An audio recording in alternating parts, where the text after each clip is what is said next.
Greenpeace risque la faillite. En cause, une décision judiciaire. L'ONG de protection de l'environnement et de la biodiversité a été condamnée ce 19 mars par le tribunal de l'État du Dakota du Nord à verser 665 millions de dollars et intérêts à un exploitant texan d'un oléoduc contre lequel elle s'était opposée.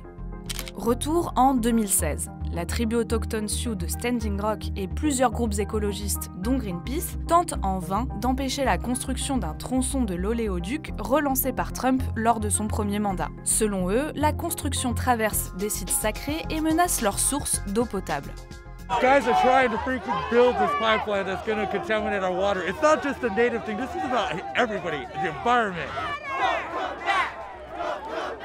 Jusqu'en 2017, plusieurs milliers de personnes manifestent et des centaines d'entre elles sont blessées et arrêtées.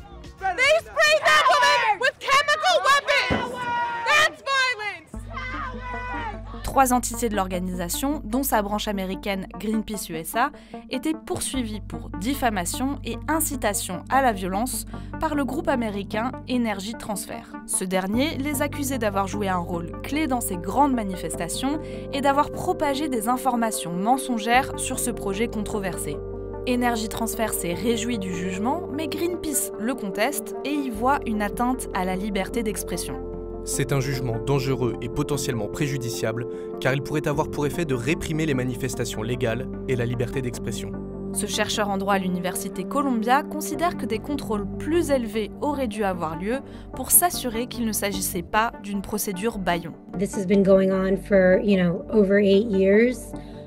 It is the end of one phase, but the fight is far from over. We will be appealing. L'ONG a aussi porté plainte mi-février contre l'entreprise devant un tribunal des Pays-Bas, où se trouve le siège de Greenpeace International, en invoquant une législation européenne visant à combattre les procédures abusives. Il s'agissait de la deuxième procédure intentée par Energy Transfer contre Greenpeace. Le groupe avait saisi la justice du Dakota du Nord après un rejet en 2019 de sa plainte contre plusieurs ONG environnementales par la justice fédérale.